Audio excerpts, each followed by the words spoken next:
আর আপনাদের দেখার ক্ষেত্রেই ভিডিওটা করা হয়েছে, আশা করি সবাই দেখবেন। অনেক সুন্দর একটি ভিডিও, অসাধারণ পরিবেশ, সবই আল্লাহ তাআলার অশেষ নিয়ামত, যেটা এক কথায় আমরা প্রকৃতি নামে চিনি।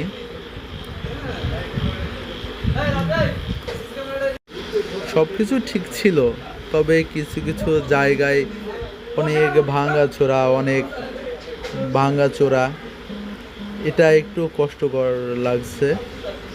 কারণ কুষ্টিয়া টু ঝিনাইদহ তো কম দূর না, জার্নি করতে একটু কষ্টই হয়েছে। তবুও প্রকৃতির দিকে তাকিয়ে কষ্ট মনে হয়নি, শুকর আলহামদুলিল্লাহ। সত্যি দেখার মতো একটি পরিবেশ, নদী নালা, খাল বিল, মাঠ দেখলেই প্রাণ জুড়িয়ে যায়। এটা দেখার পরে অনেকবার শুকরিয়া আদায় করতে মন চাইবে। শুকর আলহামদুলিল্লাহ, সত্যি অনেক সুন্দর পরিবেশ।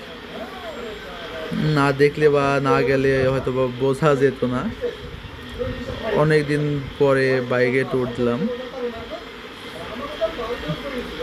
চারিদিকে সবুজ গাছপালা, অন্যরকম একটি অনুভূতি। এই যে আকাশটা মেঘলা অনেক, হঠাৎ করেই বৃষ্টি পড়তে শুরু করেছে, হালকা হালকা বৃষ্টি পড়ছে।